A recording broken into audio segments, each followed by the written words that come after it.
फागुन पूर्णिमा व्रत कथा। जय श्री कृष्णा मित्रों, राधे राधे। आप सभी को होली के पावन पर्व की हार्दिक शुभकामनाएं।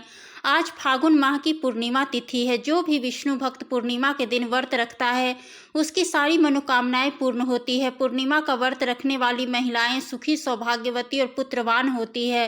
पूर्णिमा का व्रत रखकर श्री सत्यनारायण भगवान और पूर्णिमा की कथा सुननी चाहिए। तो आज सुनते हैं पूर्णिमा व्रत कथा। शुरू करने से पहले कमेंट बॉक्स में विष्णु भगवान की जय हो जरूर लिखें। चैनल को सब्सक्राइब करके वीडियो को ज़्यादा से ज़्यादा शेयर करें। भगवान श्री हरि विष्णु आपकी सारी मनोकामनाएं को पूर्ण करे। द्वापर युग में एक बार यशोदा मैया ने श्री कृष्ण से कहा कि तुम सारे संसार के उत्पादन करता पालनहारी हो।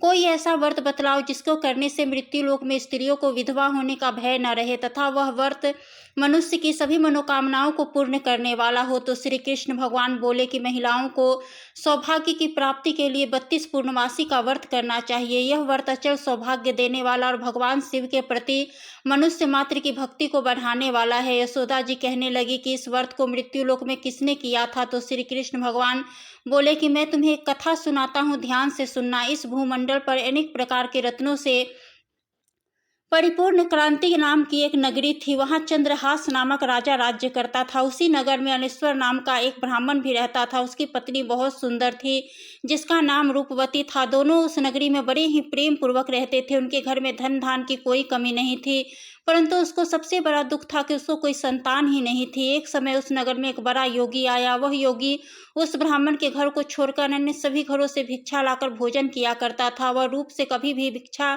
नहीं लेता था। एक दिन वह योगी रूपवती से भिक्षा न लेकर किसी अन्य घर से भिक्षा लेकर गंगा किनारे जाकर प्रेम पूर्वक खा रहा था। तब धनेश्वर ने योगी को ऐसा करते हुए देख लिया। अपने घर का अनादर से दुखी होकर धनेश्वर योगी से कहता है कि आप सब घरों से भिक्षा लेते हैं लेकिन मेरे घर से कभी भी भिक्षा नहीं लेते, इसका क्या कारण है? आज तो आपको मुझे बताना ही पड़ेगा। तो योगी ने कहा कि संतानहीन के घर से भीख पतितों के अन्न के समान होती है और जो पतियों का अन्न खाता है वह भी पतित हो जाता है। क्योंकि तुम्हारी संतान नहीं है इसलिए मैं पतित हो जाने के भय से तुम्हारे घर से भिक्षा नहीं लेता हूँ, और कोई बात नहीं है। धनेश्वर यह बात जानकर बहुत दुखी हुआ और फिर हाथ जोड़कर योगी के पैरों में गिर पड़ा और कहने लगा कि यदि ऐसा है तो आप मुझे पुत्र प्राप्ति का कोई उपाय बताइए।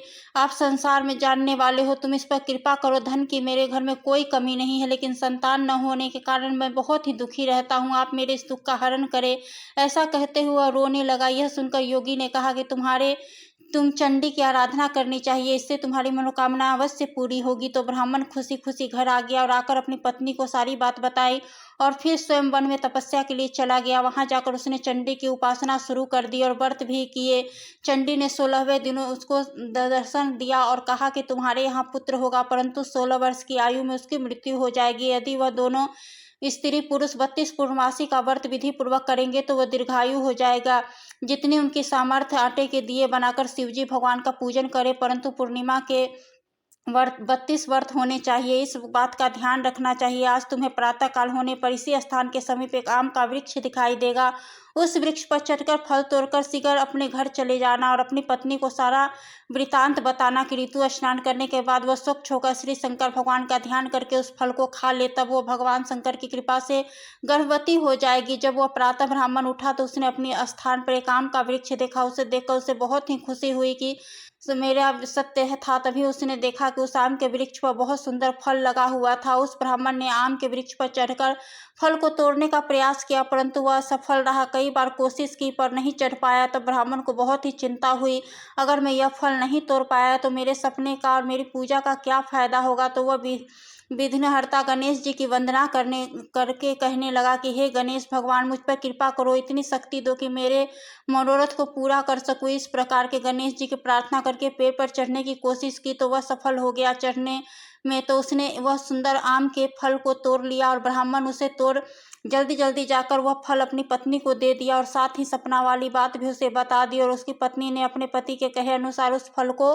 खा लिया। तो भगवान शंकर की कृपा से वो गर्भवती हो गई। देवी जी की असीम कृपा से 9 महीने के बाद ब्राह्मणी ने एक बहुत ही सुंदर पुत्र को जन्म दिया। उसका नाम था देवीदास। बालक शुक्ल पक्ष के चंद्रमा की भांति अपने पिता के घर बड़ा होने लगा। भगवान की कृपा से वो बालक बहुत ही सुंदर, सुशील, विद्या पढ़ने में बहुत ही निपुण था। दुर्गा जी की आज्ञा अनुसार उसकी माता ने 32 पूर्णमासी का व्रत रखना शुरू कर दिया ताकि उसका पुत्र बड़ी आयु वाला हो जाए। 1.25 वर्ष लगते ही देवीदास के माता पिता को बहुत ही चिंता हुई कि कहीं उसका पुत्र इस वर्ष मृत्यु को प्राप्त न हो जाए। उन्होंने अपने मन में विचार किया कि अगर इसकी मृत्यु हमारी आंखों के सामने हुई तो हम कैसे सहन करेंगे। इसीलिए उन्होंने देवीदास के मामा को बुलाया और कहा कि हमारी एक बहुत बड़ी इच्छा है, देवीदास को 1 वर्ष तक काशी में जाकर विद्या का अध्ययन करवाना है और कभी उसे अकेला नहीं छोड़ना, इसलिए तुम इसके साथ चले जाओ और 1 वर्ष के पश्चात इसे वापस ले आना। तो उसके मामा ने कहा ठीक है, जैसा आप कहेंगे मैं वैसा ही करूँगा।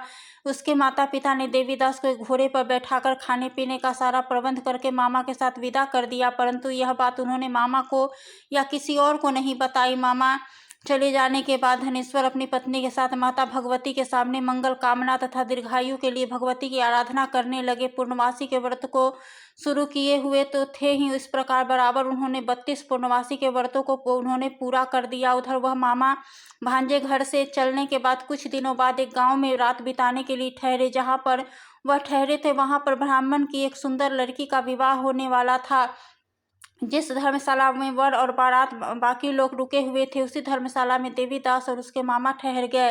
उधर कन्या को तेल आदि चढ़ाने के बाद जब लगन का समय आया तो वर की तबीयत खराब हो गई। वर के पिता ने अपने परिवार वालों से विचार विमर्श करके कहा कि यह देवीदास मेरे पुत्र जैसा है, मैं इसके साथ एक बार लगन करा देता हूँ और बाकी सारे कार्य बाद में मेरे बेटे के साथ पूरे हो जाएंगे। ऐसा कहने के बाद वर के पिता देवीदास को मनाने के लिए उसके मामा के पास गए और उन्हें सारी बात बताई। तो देवीदास के मामा ने कहा कि कन्यादान में जो कुछ मिलेगा वह सब हमें दे देना, और पिता से बात स्वीकार कर ली। इसके बाद देवीदास का विवाह उस कन्या के साथ संपन्न हो गया। इसके बाद देवीदास और उसकी पत्नी को भोजन परोसा गया तो देवीदास भोजन न कर सका। वह मन ही मन विचार करने लगा कि न जाने यह किसकी पत्नी होगी, मैंने यह क्या कर दिया। यह सोचकर उसकी आंखों में आंसू आ गए। तब वधू ने पूछा कि क्या बात है, आप इतने उदास क्यों हैं। तब उसने सारी बातें उसको बता दी। तब कन्या कहने लगी कि यह तो धर्म के खिलाफ है, अब तो आप ही मेरे पति हैं, मैंने आपके साथ फेरे लिए हैं, मैं आपकी पत्नी ही रहूंगी, किसी अन्य की नहीं। तब देवीदास ने कहा कि ऐसा मत करिए, क्योंकि मेरी आयु बहुत कम है, मेरे बाद आपका क्या होगा। लेकिन उसकी पत्नी नहीं मानी, बोली स्वामी आप भोजन कीजिए। दोनों रात में सोने के लिए चले गए। सुबह देवीदास ने अपनी पत्नी को 4 नगों से जुड़ी एक अंगूठी और एक रुमाल दिया और कहा कि इसे लो और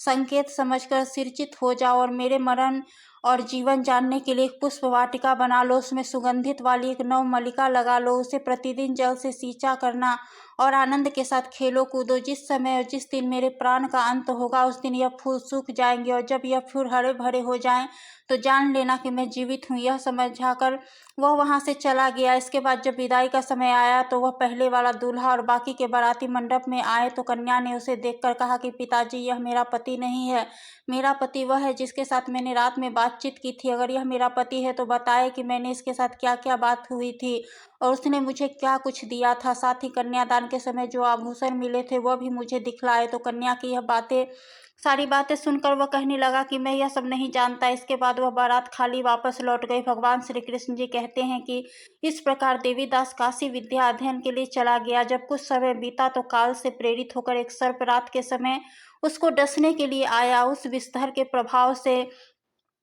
उसके शयन का स्थान चारों ओर से विष की ज्वाला से विषैला हो गया, लेकिन व्रत के प्रभाव से वह उसको काट नहीं पाया, क्योंकि पहले ही उसकी माता ने 32 पूर्णमासी का व्रत कर रखा था। नाकाम होने पर सर्प वापस चला गया। इसके बाद स्वयं काल वहां पर आया। उसने शरीर से प्राण को निकालने की कोशिश की, जिससे वह बेहोश होकर पृथ्वी पर गिर पड़ा। भगवान की कृपा से उसी समय माता पार्वती भगवान शंकर के साथ वहां से गुजर रही थी। तो उसको बेहोश दशा में देखकर माता पार्वती ने भगवान शिव जी से प्रार्थना की कि इस बालक की माता ने पहले ही 32 पूर्णमासी का व्रत पूरा कर लिया है, आप उसे प्राण दान दे दे।